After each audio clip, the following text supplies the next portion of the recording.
Merhaba arkadaşlar. Bugünkü çalışmamızda sizlerle bu güzel tığ işi tulumu yapacağız. Bakın sık iğne olarak yapıldı. Tulumumuz yaklaşık 6 ile 9 aylık bebekleri olur. Yani bebeğiniz kiloluysa 6 aya, zayıfsa 9 aya kadar giyebilecek ölçüde oldu. Genelde tulumları, diğer tulumları hep paçadan başlayıp yaptık. Bu sefer de robadan yakadan başladık, yani aşağıya doğru ördük. Ben şöyle iki renkli ördüm ama istiyorsanız yani bunu tek renkte yapabilirsiniz. E, bu çizgileri iki tane koydum. Yani bunu tamamen değiştirebilirsiniz. Düğmeleri de küçük düğme kullandığım için ben 9 tane düğme kullandım. Ama siz daha aralıklı ilik açarsanız mesela yani 5-6 tane de koyabilirsiniz. Tığ numaramı da 3,5 kullandım arkadaşlar, ama eğer eliniz çok sıkı ise lütfen tığ numaranızı büyütün. Bunu birkaç kere söylüyorum ama yine de çok fazla soru geliyor, küçük veya çok küçük oldu falan diye.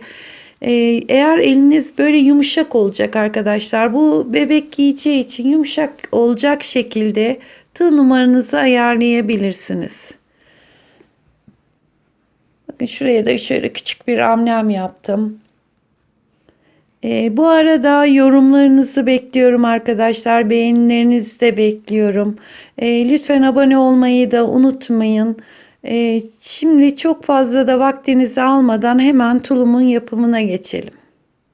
Merhaba arkadaşlar. Bugünkü çalışmamızda sizlerle Nako'nun Elite Baby iplerini kullanacağız. Gri olan kırçıllı, diğeri de düz beyaz ip. Tığ numaram da 3,5. E, bu tığlarda yanında büyük bir altı yazıyor. Genelde bana çok soru geliyor bu konuda. Yani buradaki yazan numarayı değil, yanındaki küçük yazan tığ numarasını dikkate alın. Yani tığımız 3,5 numara. Yakadan başlayacağız modelimize. Ben size daha önce Instagram'da bir tablo vermiştim, tığ işi yakadan başlama sayıları diye. Pardon, bu şiş, tığ olanı bulalım. Tığ işi yakadan başlama sayıları. Fakat buradaki verdiğim, bakın, 2-2,5 numaraya göre ben 1 yaş civarında yapacağım. 3-6 aylık olanı başlayacağım. Tığımız 3,5 olduğu için otomatikman büyüyecektir. Yani önler 15, kol 12, arka 26 ilmek olmak üzere. 80 tane zincir. Yani buradaki tablodan da büyütmek istiyorsanız faydalanabilirsiniz. Şimdi 80 zincirimizi çekip başlıyoruz. Evet, ben 80 tane zincir çektim. Burayı hazırladım. Şimdi bir tane de geri dönüş için çekiyorum. Sık iğne olarak yapacağız. Hemen dibindeki değil, bir sonrakine sık iğne yaptım. Döndüğümüz zincirle 2 oldu. 3, 4, 5, 6, 7, 8, 9, 10, 11, 12, 13, 14, 15 tane sık iğne yaptım. Şimdi burası artırma yerimiz. 2 zincir çekiyorum ve 15.'nin dibine başlayarak başlıyorum. Yani şimdi kola geçiyoruz. Aynı yere battım. 1, 2, 3, 4, 5, 6, 7, 8, 9, 10, 11, 12 tane sık iğne de kol için yaptık. Şimdi 2 tane zincir çekiyorum. Yine bunun dibine batarak başlıyorum. Aynı yere batıyorum. Arka için 26 tane yapacağız. 1, 2,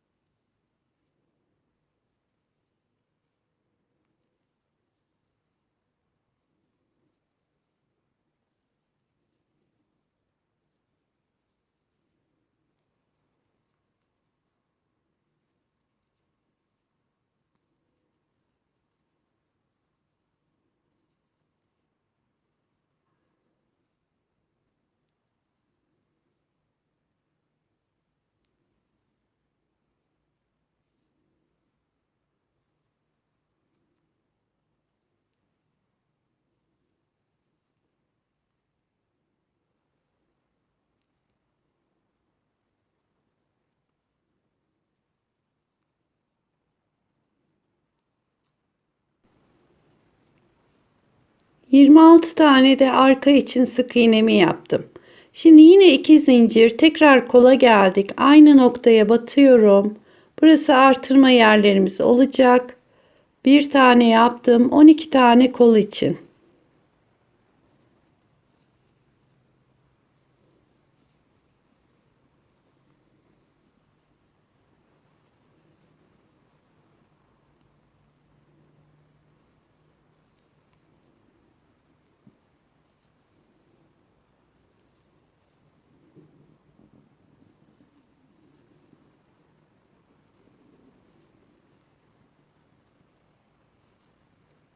12 tane kol için sık iğneyi yaptıktan sonra yine 2 tane zincir.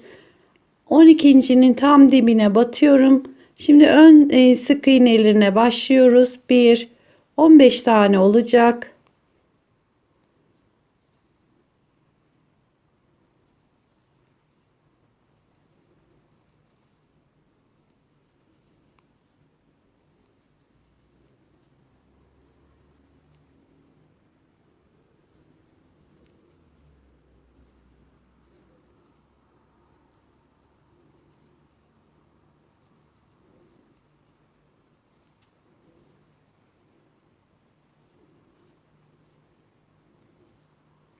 ...15 tane sık iğnemi yaptım. Şimdi şöyle kısaca tekrar bir anlatayım. 15 sık iğne yaparak geldik. 2 zincir çektik. 15.'nin dibine tekrar batarak 12 tane kol için sık iğne yaptık. 2 zincir çektik. Tekrar 12.'nin dibine batarak şöyle 26 tane arka için sık iğnemizi yaptık. Ön, kol, arka, 12 tane tekrar kol için, 15 tane de diğer ön için sık iğneyi yaptık. Şimdi 1-2 tane zincir çekiyorum ve geri dönüyorum. Hemen dibine değil, bir sonrakine başlayarak sık iğneye devam ediyorum. Çektiğimiz zincir 1, ikinciyi yaptık. 3, 4, 5, 6, 7, 8, 9, 10, 11, 12, 13, 14, 15 taneyi yaptım. Şimdi 16.'yı şurada 2 zincir çektiğimiz yere yapacağız. Bir tane artırmayı yaptım. Tekrar 2 tane zincir çekiyorum. Aynı boşluğun içine tekrar bir tane daha yaptım. Kolda 12 tane vardı. Bu sıra hem sağdan hem soldan arttığı için 14 tane sık iğnemiz olacak. Birinciyi yaptık. 2, 3, 4, 5, 6, 7, 8, 9, 10, 11, 12, 13 ve buradaki boşluğun içine de 14.'yü yapıyorum. Tekrar 2 zincir çekiyorum. Aynı boşluğun içine ilk artırmayı yapıyorum. Eğer buralarda şaşırırsanız işaret koyabilirsiniz ya da her sıra sayarak gidebilirsiniz. Arkada 26 tane sık iğne yapmıştık. Bu sıra sağdan ve soldan artacak, 28 olacak.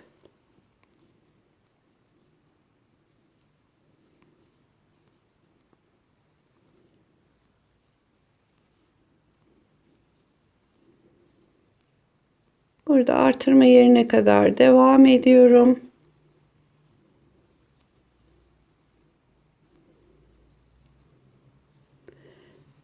Tığ işlerinde böyle önden açık yaptığımız parçalarda ön parçalar her sıra birer tane artar.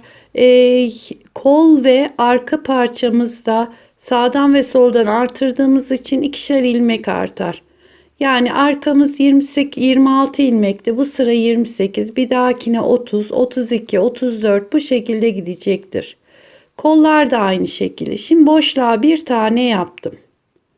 2 tane zincir çekiyorum. Yine aynı boşluğun içine yapıyorum. 1,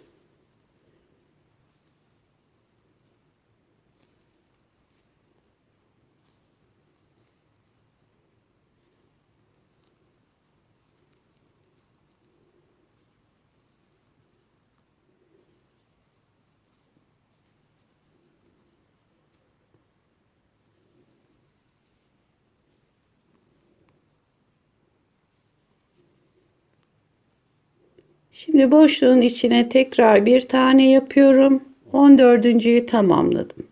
Şimdi 2 zincir. Önde 15 tane vardı. Birer birer arttığı için 16 tane sık iğnemiz olacak. 1, 2, 3, 4, 5, 6, 7, 8, 9, 10, 11, 12, 13,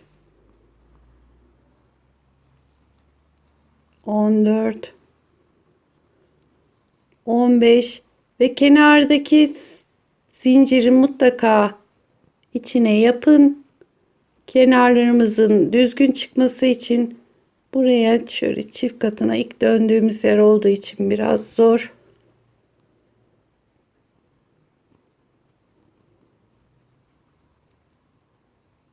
Ve 16. Tekrar 2 zincir çekiyorum, geri dönüyorum. Hemen dibine değil, bir yanındakinden başlayarak sık iğneyi yapıyorum. Bu sırada da ön parçamızda 17 tane sık iğne olacak. Kollarda kol ve arkada ikişer tane sık iğne artarak devam edecek.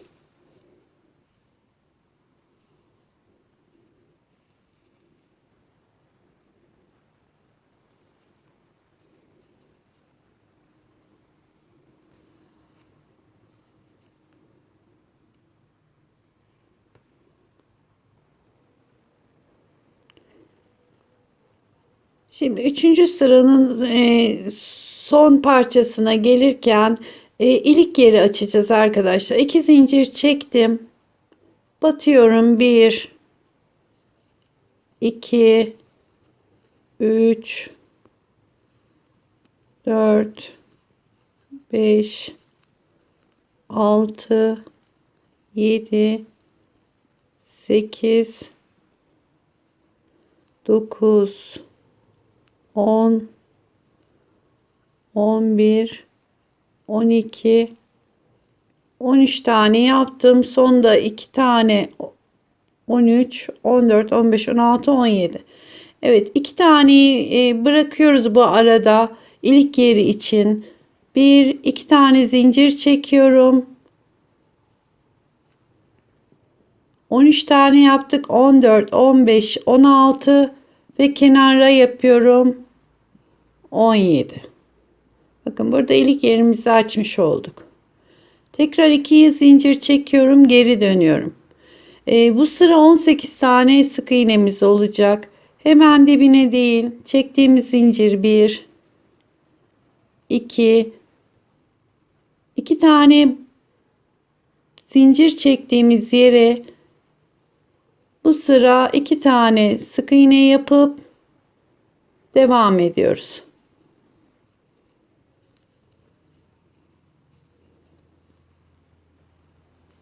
Bakın ilk yerimiz de açılmış oldu.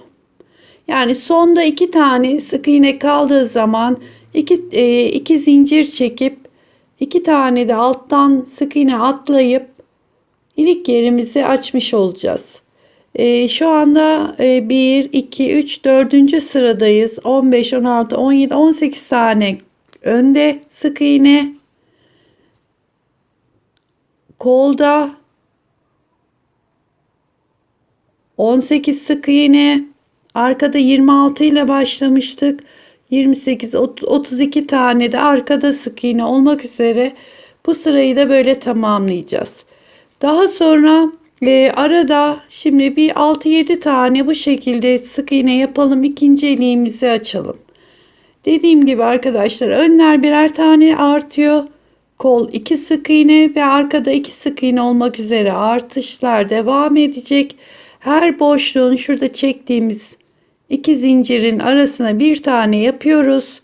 2 zincir çekip tekrar bir tane daha yapıyoruz. Bu şekilde devam edelim. İkinci ilik yerine geldik. Şöyle bir göstereyim istedim. Bakın 1, 2, 3, 4 tane artma yerlerimiz var. Şu ön parçalarımız.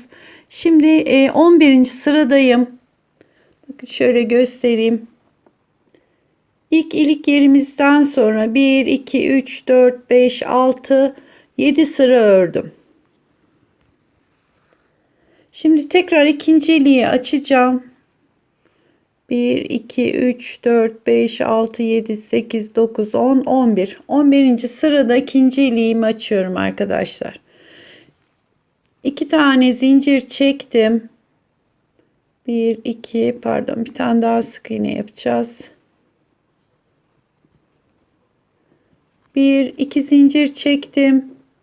Alttan 2 tane boşluk atlıyorum. Ve tekrar sonuna 2 tane sık iğne yapıyorum. 1, 2 zincir çekip geri dönüyorum. 1, 2 tane sık iğne, 2 tane de boşluğa.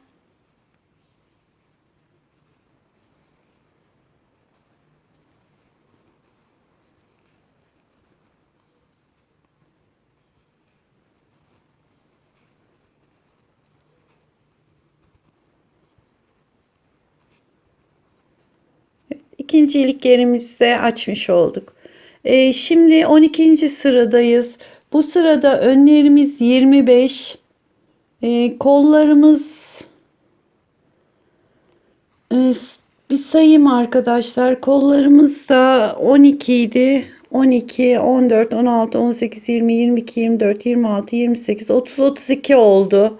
Arkamızda 26 ile başlamıştık. 28, 30, 32, 34, 36, 38, 40, 42, 44, 46. Yani bu sıra 48 olacak. Bu şekilde devam edelim.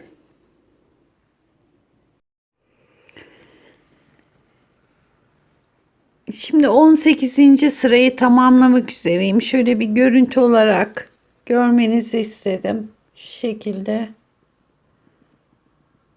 Şimdi 18. sırayı tam bitirirken bir araya çizgi koyacağım. Gri renge geçeceğiz. Sonuna kadar yapıyorum. İstiyorsanız tek renkte yapabilirsiniz. Şimdi son yuvaya battım. İpi çekiyorum. Daha sonra gri renkli ipimi alıp şöyle birleştirmesini onunla yapıyorum. ve bir iki tane zincir çekiyorum. Geri dönüyorum. Şimdi 19. sıradayız. Yine dibine değil bir sonrakinden devam ediyorum. Bu arada şu gri renge başladığımız ipi de arada yürüterek kaybedelim. 19 ve 20. sıraları gri renkle yapacağım. Bakın bu şekilde devam ediyorum.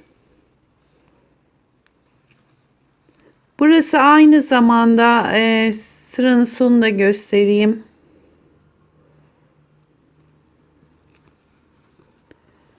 Bir, iki, üç, dört, beş, altı, 7 sıra oldu. Bu sırada 3. iliğimizi açacağız arkadaşlar. 2 sıra gri yapalım. Daha sonra yine beyaz rengimize geçeceğiz.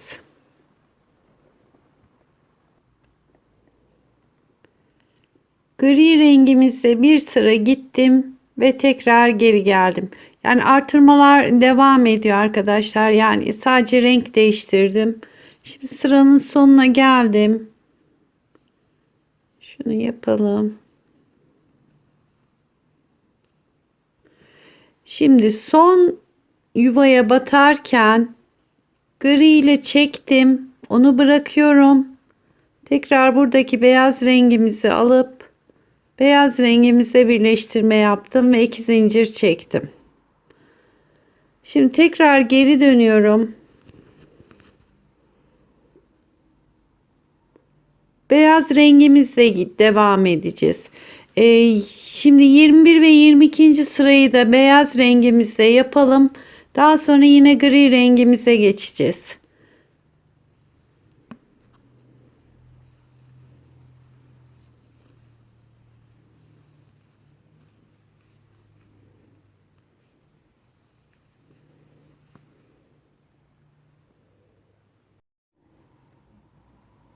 Şimdi toplamda 22. sırayı tamamlıyoruz arkadaşlar. Bakın görüntümüz de bu şekilde.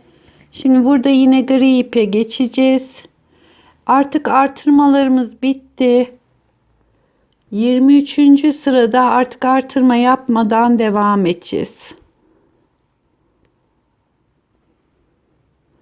Bunu bırakıyorum ve tekrar gri ipe geçiyorum.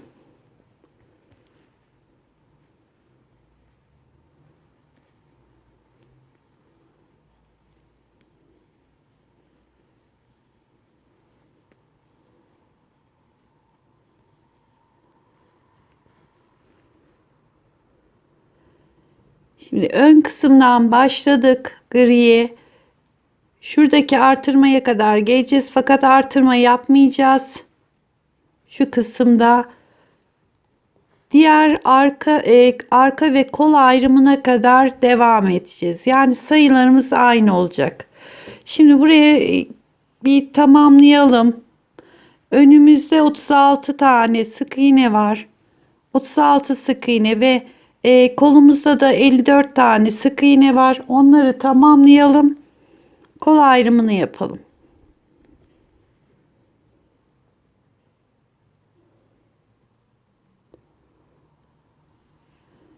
Gri ipi bağladıktan sonra önde 36 tane, kolda da 54 tane ilmeği sık iğnemi ördüm. Şimdi 2 zincir çektim. Artık sadece kol öreceğiz. Geri dönüyorum. Buradaki 54 ilmeği sık iğne olarak devam ediyorum. Artık gri iple devam edeceğim. Kollarımı gri yapacağım. Şimdi bu şekilde sadece 54 tane ilmeği örelim.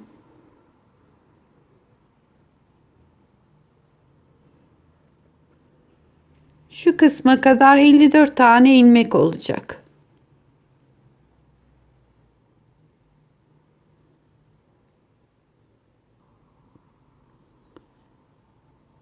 Evet, koldaki 54 tane sık iğneyi yaptım. Yine 2 zincir çekiyorum ve geri dönüyorum.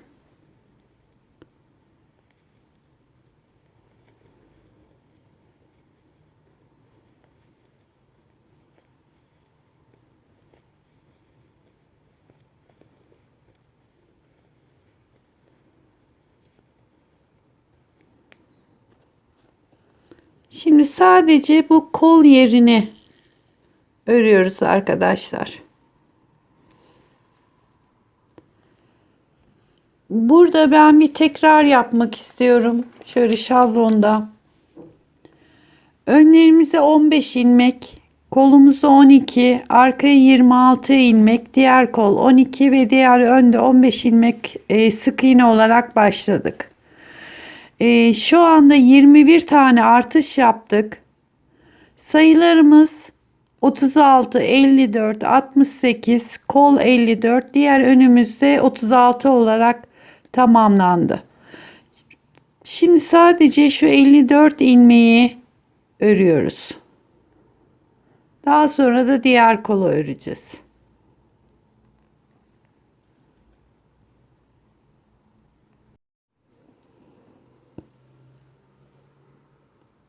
Bir, iki, üç, dört, beş, 6 sıra gri rengimizle ördük.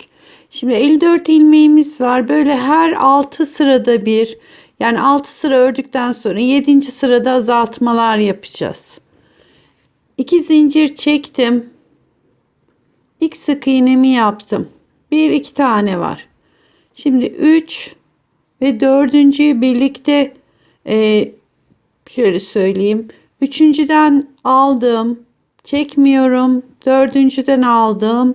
Hepsini beraber çekiyorum. Burada bir tane azaltma yapmış olduk. Şimdi devam ediyorum. Sonda 4 ilmek kaldığı zaman yine azaltma yapacağız. Aynı sırada hem başta hem sonda azaltmamız olacak.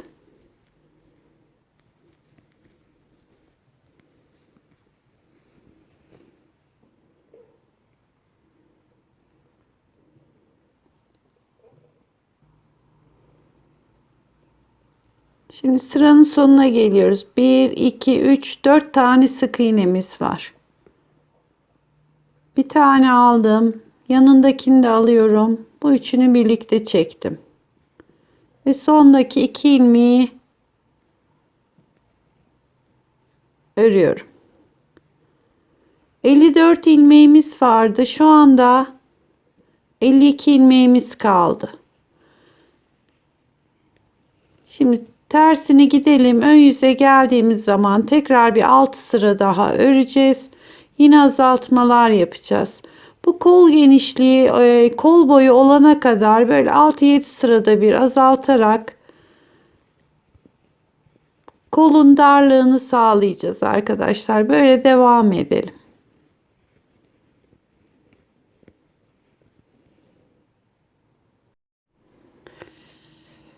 Kolu bitirdim arkadaşlar. Şöyle ben santim olarak vereyim. Tam şu griden başlamıştık. 17 santim kol oldu. Şimdi biraz da lastiği olacak. 20-21 santime kadar ulaşmış olacağız. Lastiğini daha sonra yapacağım. Şimdi her 6 sırada bir, yani 7. sıralarda hep azaltmalar yaptım. 8'i tersine geri geldim. Yani toplamda 8 sırada bir azaltarak 5 kere azaltma yaptım. 10 ilmeğimiz gitti. 44 ilmeğimiz var şu anda. Yani 44 tane sık iğnem var. Toplamda da 40 sıra ördüm. Şimdi burada ipimi kesiyorum. Lastik kısmını daha sonra yapacağım. Fakat şu aradaki dikme payında gri iple dikeceğim için onu da veriyorum. Tekrardan ip bağlamayalım.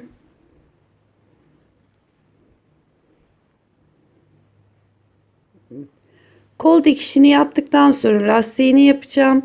Şimdi hırkamıza, pardon, bu parçamıza buradan başlayarak geldik. Önü ördük ve koldaki 54 ilmeği örüp geri döndük. Şimdi arka kısımda kaldık. İpimizi tam şu arka kısma bağlıyorum.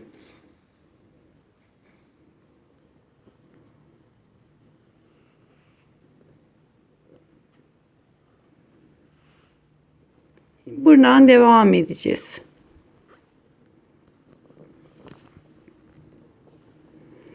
...68 tane arkada sık iğnemiz var. 54 tane de kolumuzda. Bunların hepsini tamamlayalım. Yani 68 tane arka için, 54 de kol için sık iğnemizi yapalım. Kolun ön ayrım noktasına kadar sık iğne olarak geleceğiz. Şimdi ipi arka noktaya bağladık. Arka parçamızı ördük ve koldaki 54 ilmeği ördüm. Hiç öne geçmiyoruz. Yani ön parçayı daha sonra. Şimdi 2 zincir çektim ve geri dönüyorum. Diğer koldaki gibi şimdi aynen onun gibi buradaki 54 ilmeği 44 ilmeği inene kadar 40 sıra boyunca öreceğiz.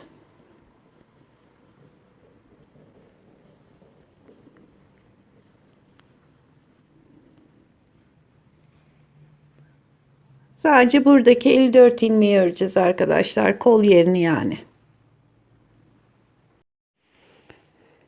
İkinci kolda 40 sıra 44 ilmek kalana kadar ördüm. İkinci kolumuz da bitti. Bu da diğer kolumuz. Bakın şu şekilde göstereyim.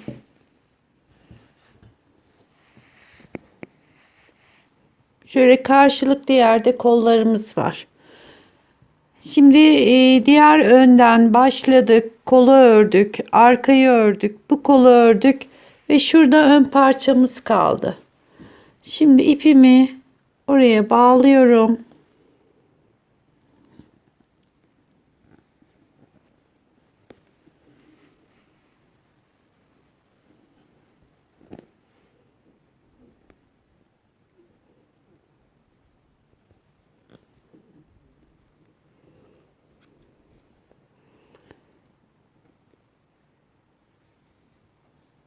Ve ön parçanın sık iğnesini tamamlıyorum.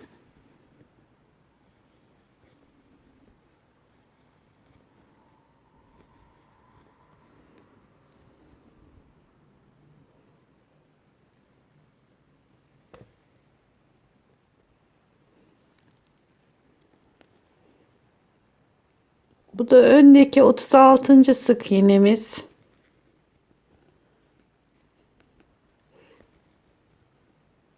Ve tekrar geri dönüyorum.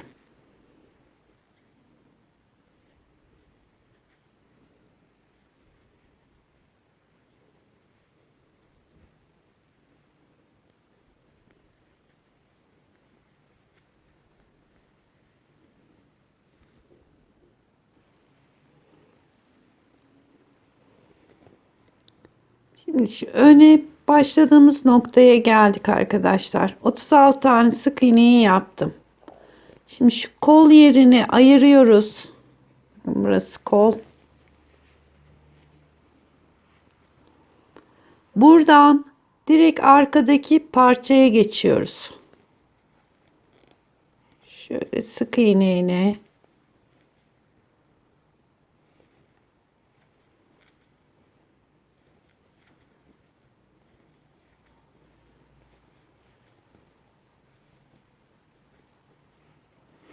Yani buradaki önle arka parçayı birleştirmiş olduk. Şimdi diğer kol altına kadar devam edelim.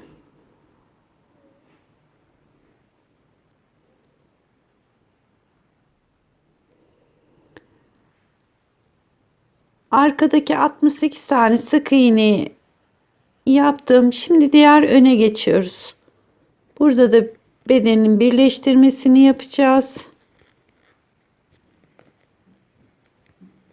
Ve diğer ön parçayı da ördükten sonra artık beden kısmımız tamamen birleşmiş olacak.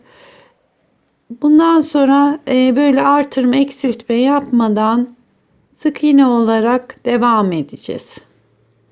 Şimdi şu başa kadar geleyim.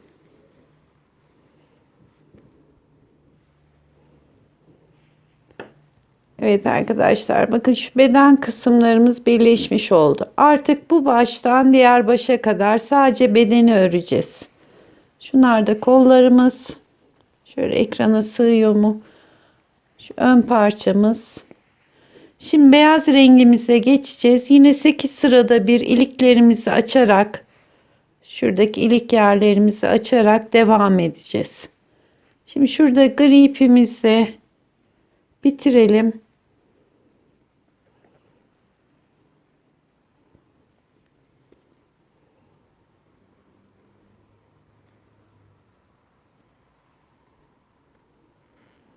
Şöyle beyaz rengime geçiyorum.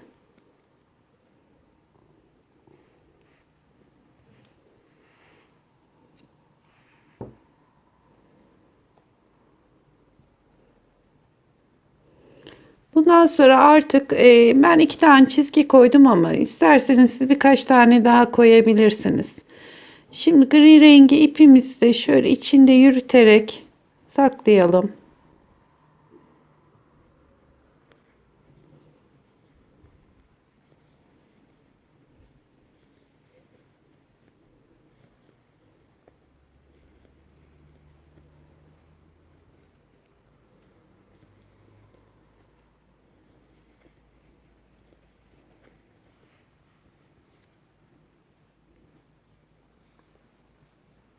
Evet, ön kısımlarımız böyle. Diğer önümüzde ilik yerimiz var. Artık beyaz renge geçtik. Beden boyu olana kadar beyaz rengimle sık iğne olarak devam ediyorum.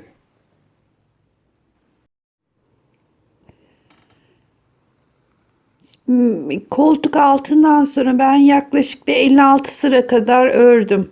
Şöyle ben size santim vereyim. 22,5 santim oldu. Yani şuradan da bir ölçü olarak vereyim. Omuz başından itibaren de 35 santim.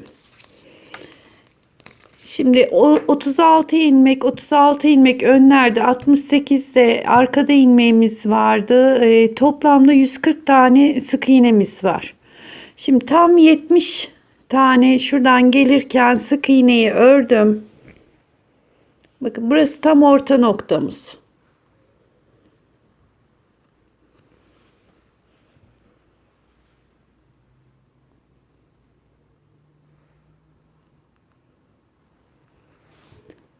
Yetmişten bir, iki, üç tane geri geleceğim. Bir, iki, üç tane de diğer tarafta bırakacağım. Yani şu arada 6 ilmeklik bir açıklığımız olacak. Şimdi 3 taneyi söküyorum.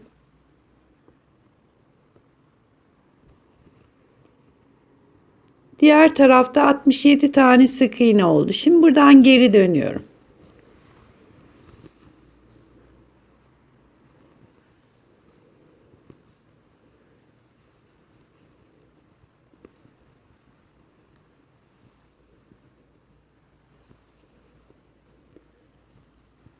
Şimdi bacak kısmına başlıyoruz. Eğer şu aradaki ilmeği 6 değil de 8 bırakırsanız birer tane daha açabilirsiniz yani bacak arasını. Şimdi buradan e, devam edeceğiz. Başta 1, 2, 3, 4, 5, 6 tane sık iğne kalana kadar bu kısmı öreceğiz. Yani 67 vardı. 6 burada bırakacağız. 61 tane sık iğnemizi örelim. Sonunda 6 tane sık iğne bıraktım. Şimdi sadece buradaki kısmı gidip gelip öreceğiz. Ben bol paça yapacağım arkadaşlar. Daraltmayacağım ama istiyorsanız 8 sırada bir böyle azaltarak paçayı daraltarak gidebilirsiniz. Bakın şuradaki 6 ilmekte şurası tam orta noktamız. Şurası A kısmımız olacak. Yani şurada bir paça, diğer tarafta da diğer paçamız olacak. Şimdi bunu paça boyumuz olana kadar sadece şurada bir tane söküldü. 1, 2, 3, 4, 5, 6 tane sık iğneyi bıraktım. 2 zincir çekiyorum ve geri dönüyorum. Bu paça boyumuz olana kadar sadece bu kısmı öreceğim. İsteyen paçanın bitimine doğru griden çizgi koyabilir. Ben şimdi bir 15-16 sıra örüp renk koyup koymayacağıma karar vereceğim arkadaşlar, nasıl duracak. Bu şekilde devam edelim.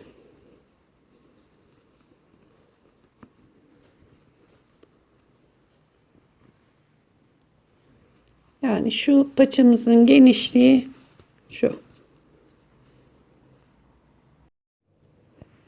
Şimdi boy uzunluğum şu anda 52 santim oldu. Yani şimdi bir iki sırada lastikler şöyle 3 santim falan da lastik geçecek. 55-56 santim kadar olacak toplam uzunluğu.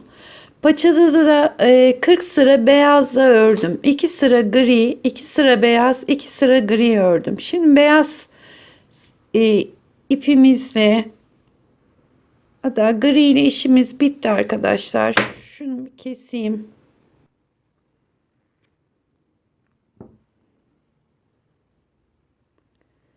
Şimdi son beyaz sırasını giderken burada bir azaltmalar yapacağız.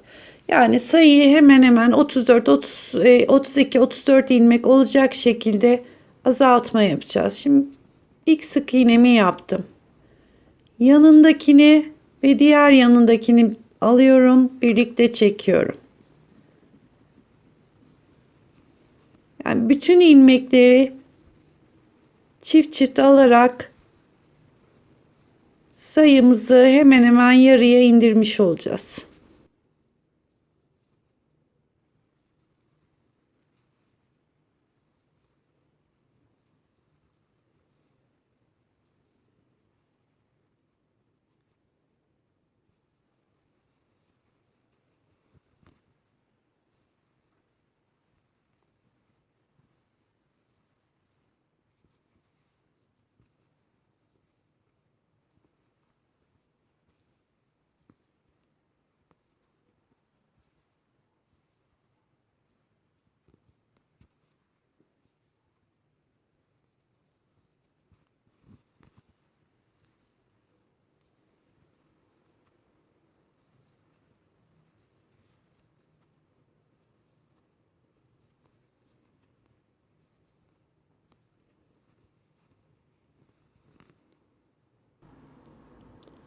Sıranın sonuna geldik.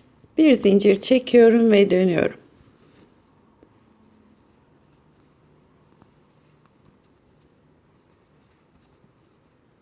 Artık bu kısımda çift topladıklarımızın tepesine yaparak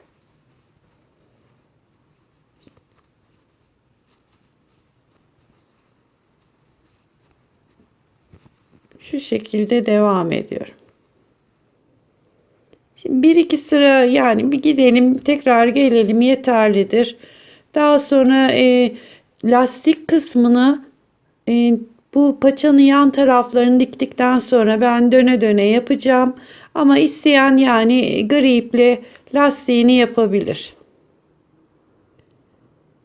Beyazla bir sıra topladık, tersini geldik ve bir sırada tekrar gittim. 3 sıra sık iğne olarak yaptım.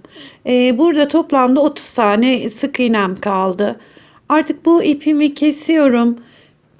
Dediğim gibi ben lastiklerini sonradan yapacağım. Ama isteyen bu kısımda gri ipi takıp lastiğini gösterdiğim şekilde, daha sonra göstereceğim tabi. Gösterdiğim şekilde bu kısımda da yapabilir. Bakın şöyle paçamız.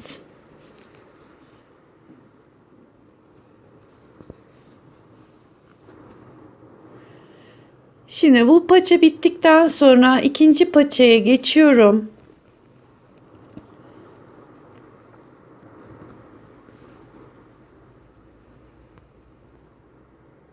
Bu arada 6 ilmeği isterseniz dikebilirsiniz. İsterseniz benim gibi şimdi sık iğne ile de birleştirebilirsiniz. Yalnız birleştirirken dikkat etmemiz gereken, şuraya önce bir ipimizi bağlayalım arkadaşlar.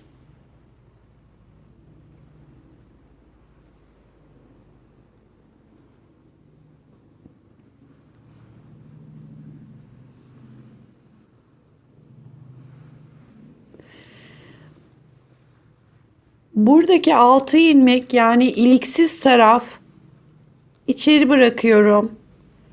Daha sonra ilikli tarafı onun üstüne alıyorum.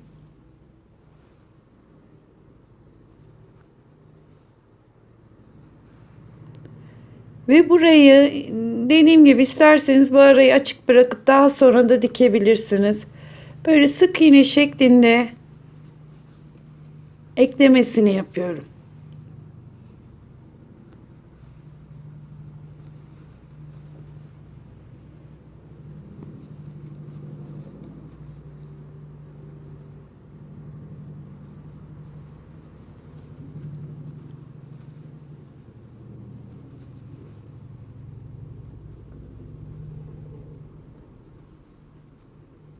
Şu aradaki parçayı unutmayın arkadaşlar.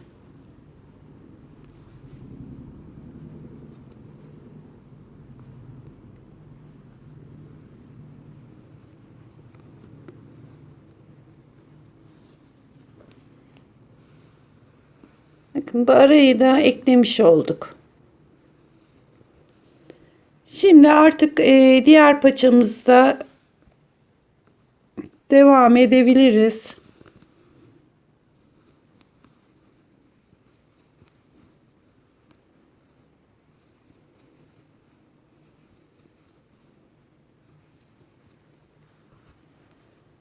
Sık iğneyi yapacağız. Şu eklediğimiz yere kadar gelip tekrar geri döneceğiz. Aynı burada yaptığımız gibi bu paçayı da bitirelim. Daha sonra lastiklerine geçelim. Her iki paçayı da bitirdim arkadaşlar. Bakın şu görüntüyü görmeniz açısından ben diğer paçanın lastiğini yaptım. Bu arada düğmeleri de diktim. Şu şekilde. Yani bunu en sonunda dikebilirsiniz.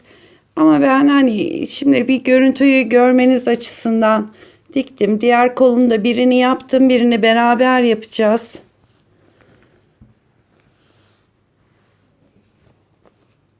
Şimdi paçanın lastiğini yapalım. Lastiğini yapmadan önce şu kısmı dikeceğiz. Şöyle tersine çeviriyorum.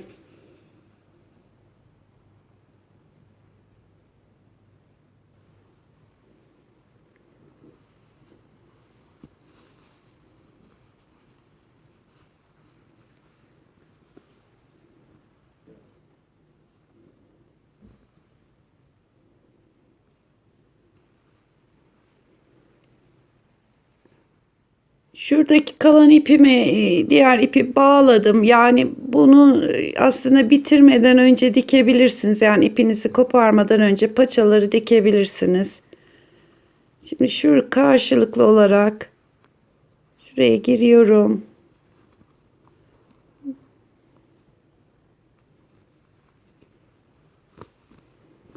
Şu çizgilerimizi birbirine denk gelecek şekilde tutuyorum. Dediğim gibi bunu iğne ile de dikebilirsiniz. Ben her zaman kullandığım şekilde tığla dikmeyi tercih ediyorum.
Şu kısma geldiğimizde bir kontrol edelim ilerlemeden. Evet, şu çizgilerimiz böyle birbirine karşılıklı geldi.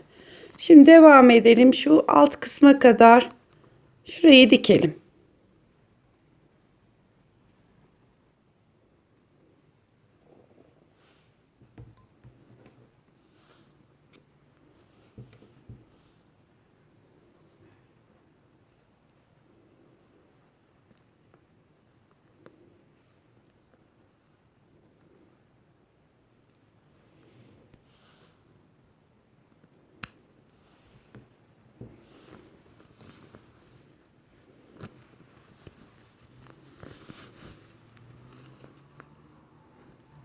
Evet, paçamızı da bitirdik.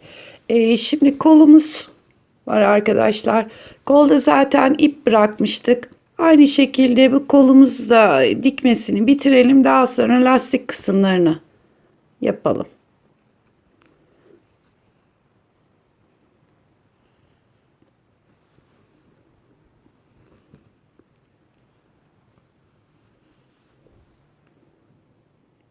Yine kolumuzu da şöyle karşılıklı getiriyorum. Önce bir tane sık iğne ile sabitliyorum.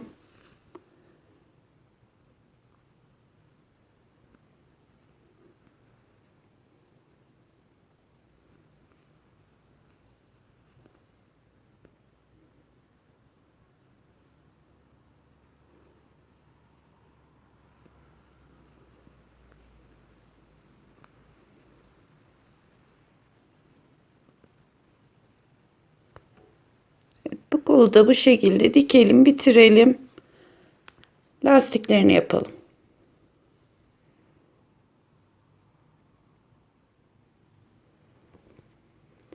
Paçanın ve kolların dikişlerini de tamamladıktan sonra şimdi artık trabzan geçeceğiz. Kollarının kenarını beyaz, paçanınkine gri ile yapacağım.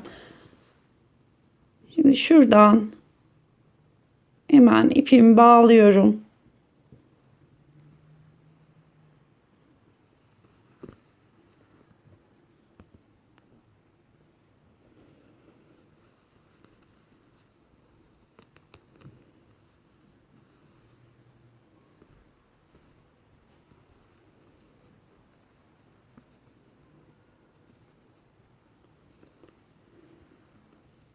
Ve lastiğe geçmeden önce bir sıra bütün paçanın etrafını trabzan olarak tamamlıyorum.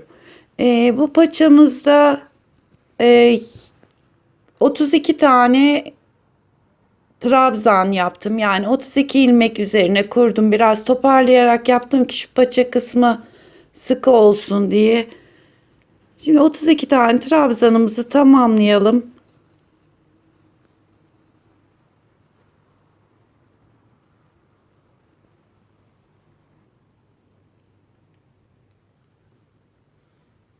Yine ilk yaptığım trabzanı şöyle birleştiriyorum.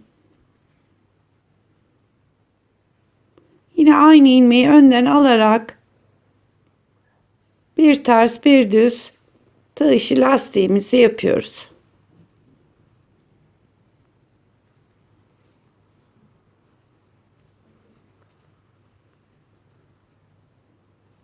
Bir önden alıyorum, bir arkadan.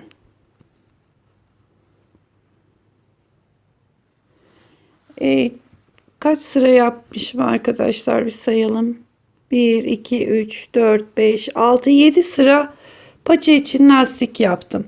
Daha sonra beyaz ipimizi bağlıyoruz. Bu kolda 38 tane trabzan üzerine kurdum. Yani o bir iki ilmek çok önemli değil. Çift sayı olsun. 36 da olabilir.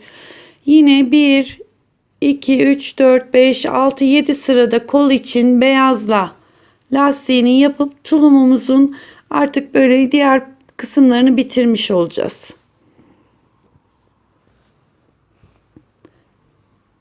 Yani şu şekilde paçamız da böyle. Şimdi hızlıca bu lastik kısımlarını tamamlayalım. Yakada bir iki sıra sık iğne ile toparlaması olacak. Ve önümüze de bir biye yapacağız. Tulumumuz bitmiş olacak.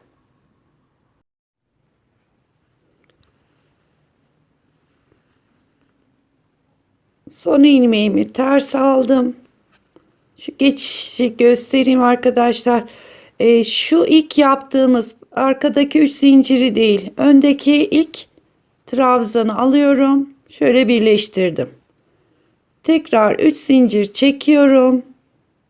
Her sıraya gelince bu şekilde birleştirmesini yapacağız. 3 zincirden sonra yine aynı ilmeği alıyorum. Çektiğimiz zincir sayımıza dahil değil. Yine bir önden bir arkadan olarak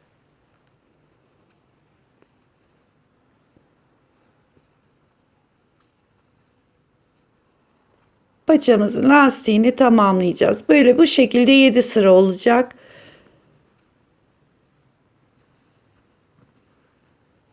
Bakın her buraya geldiğimizde en son ters ilmeğimizi yapacağız. Şuradaki ilmeğe birleştirme yapıp 3 zincirle yukarı çıkacağız. O 3 zincir sayımıza dahil değil, arkada kalıyor. Bakın bu şekilde. Bu paçamızı bitirelim, kolun lastiğine geçelim.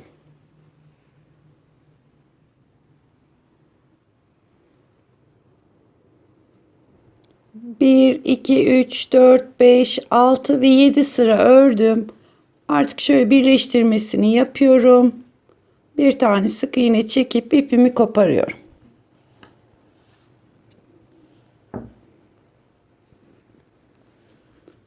Ve bu ipi de şöyle arkada yürütelim arkadaşlar.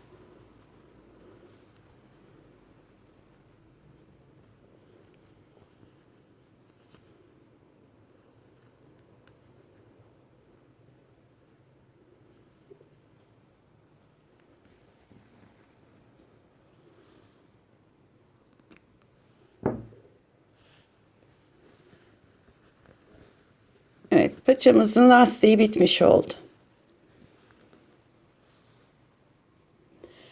Şimdi kolun lastiğine başlayalım. Aynı şekilde yapacağız. Fakat burada şimdi trabzanını yaparken ilk sıra şuraya hemen ipimizi bağlayalım. Bunu beyazla yapacağız.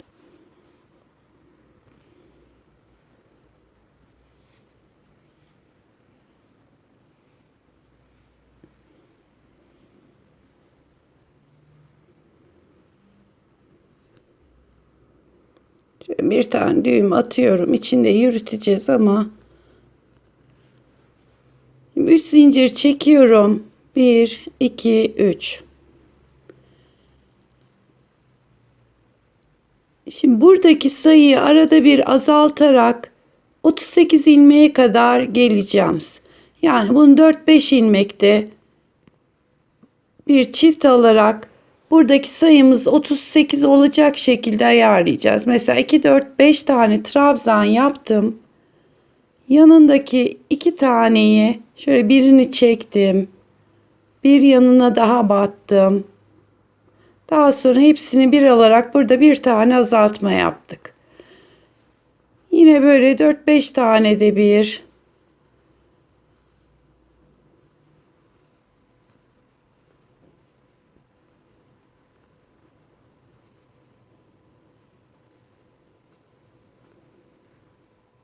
Önce bir taneye batıyorum. Bir kere çekiyorum. Daha sonra yanındakine batıyorum. Üçünü birden alarak kolda da biraz toparlama yapıyoruz. Yani buradaki sayımız toplamda 38'e ayarlayalım.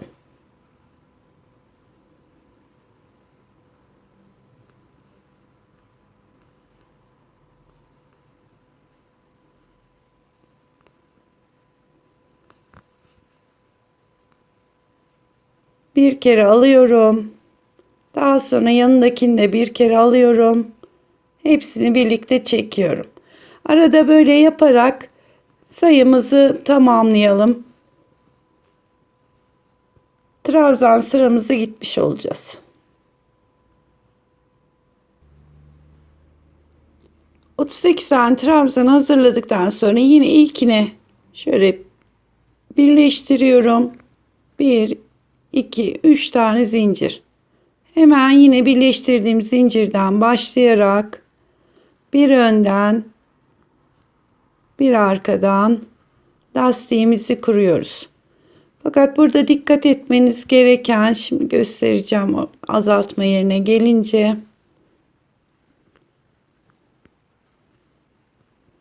Bakın burada iki taneyi birlikte aldığımız ilmek var. O tek ilmek olarak kabul ediyoruz. Şöyle tek olarak alıyorum.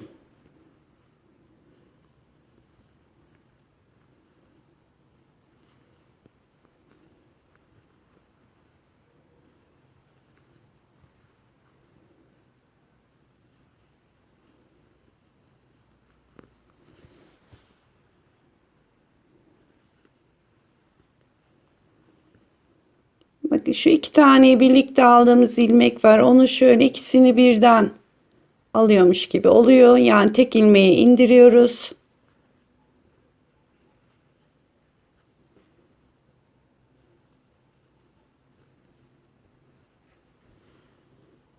Kol lastiğimizde 7 sıra yapıp tamamlayalım.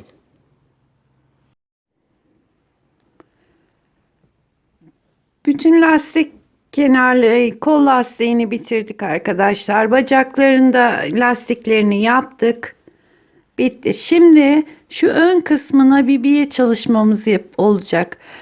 Oraya önce bir sıra beyaz ipimizle sık iğne olarak gideceğiz. Yani şu kenarını düzeltmek maksatlı. Hemen ilk diktiğim yerin dibine giriyorum. Bu arada tığımı küçülttüm. 3 numara tığla yapacağım. Şöyle bir zincir çektim. Bu kenarını komple şöyle bir sıra sık iğne olarak gidiyorum.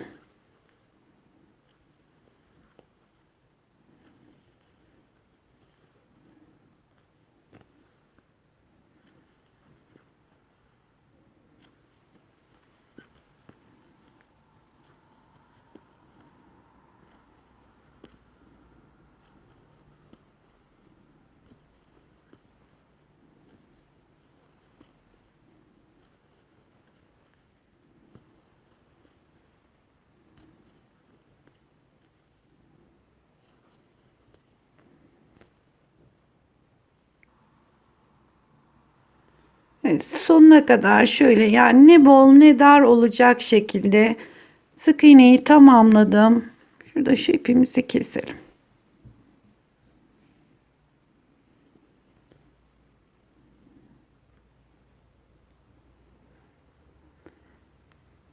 Şimdi gri renkli ipimize geçiyoruz.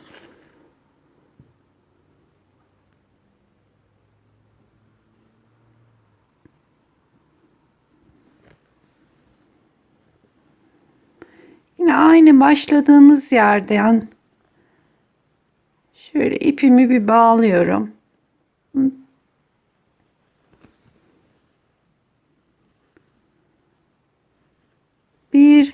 İki tane zincir çektim. Bu yanına doğru bir tığ işi bir çalışması yapacağız. Alttaki zincirden bir tane ilmek çıkardım. Bir tane de yanındaki sık iğneden. 1 2. Şimdi hemen şu altındaki ilmekten bir ilmek çıkartıyorum. Ve bir tane de sık iğneden. Şuradaki ilmekten bir ilmek çıkartıyorum ve yanındaki sık iğneden.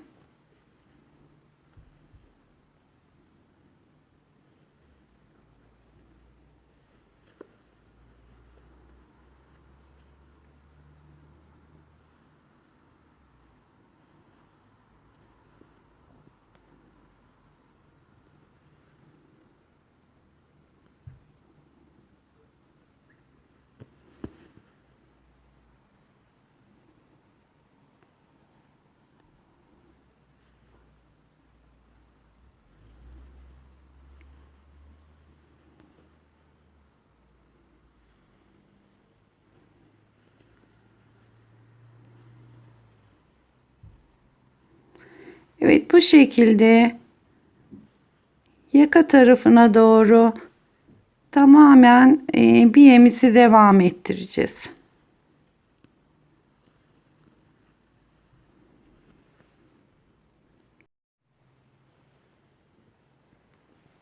Şu kısmını şöyle bakın, düğmeleri de şuraya ekledim ki görüntüyü daha net görebilin diye arkadaşlar. Şimdi şu son yere geliyoruz.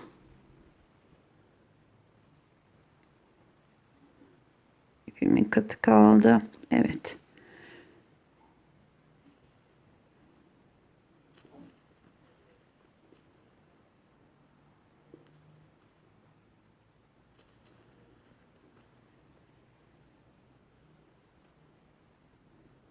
Şimdi tam yakanın uç noktasına girdim.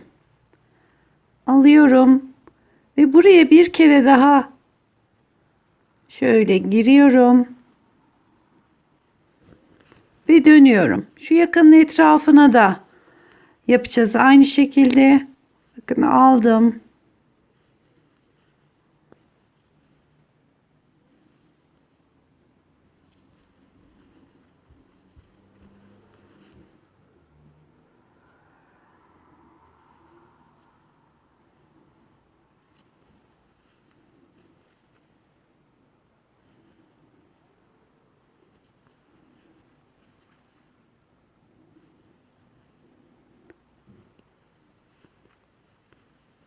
Evet, bakın dönüş sağlamış olduk. Şimdi komple şu yakamızın da etrafını tamamlayalım. Ama bu düğme diktiğimiz yere geçmeyeceğim arkadaşlar. Orası altta kalıyor. Sadece bu üstte görünen kısma bir çalışması yapacağım. Şimdi yakayı da tamamlayalım. Şu uç noktaya kadar gelelim. Evet arkadaşlar, tulumumuz bitti.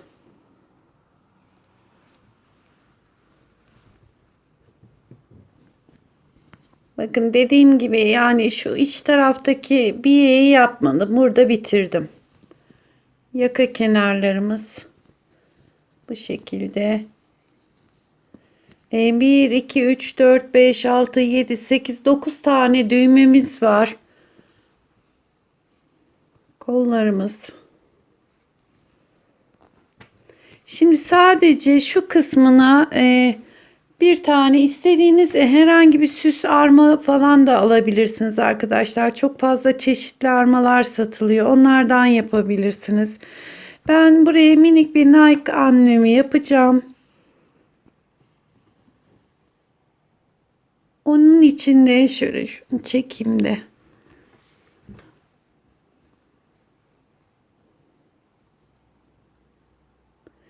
Şimdi 15 tane zincir çekiyoruz.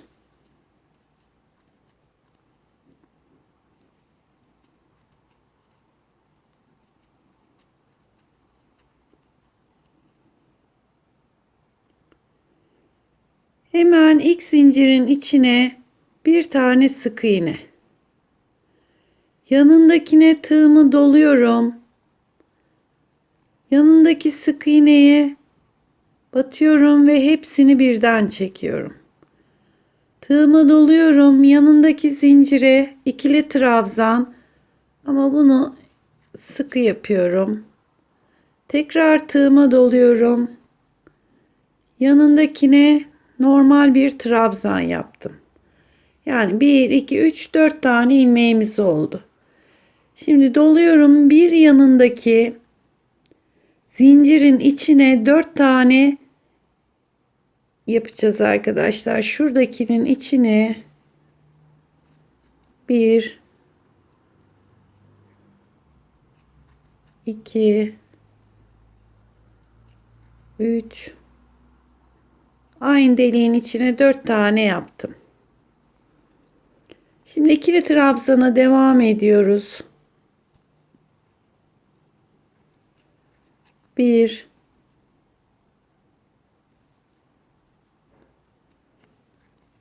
2, 3, 4, 5. 5 tane normal trabzan yaptım. Şimdi tığıma doluyorum. Yanındakine sıkı bir ikili trabzan. Tekrar doluyorum. Yanındakine batıyorum ve üçünü birden çekiyorum. Ve son zincirin içine de normal sık iğne yapıp bitiriyorum. Bunu keserken biraz uzun keserseniz dikmesini de aynı iple yapabiliriz.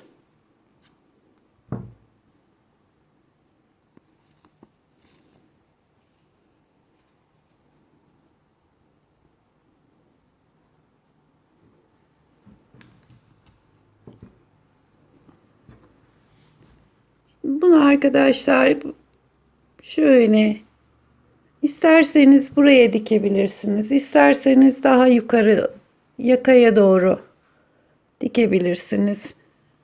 Yani bunu da şu şekilde biraz aşağıya dikeyim. Bu şekilde bunu da buraya dikeceğim. Yapacak arkadaşlara kolay gelsin.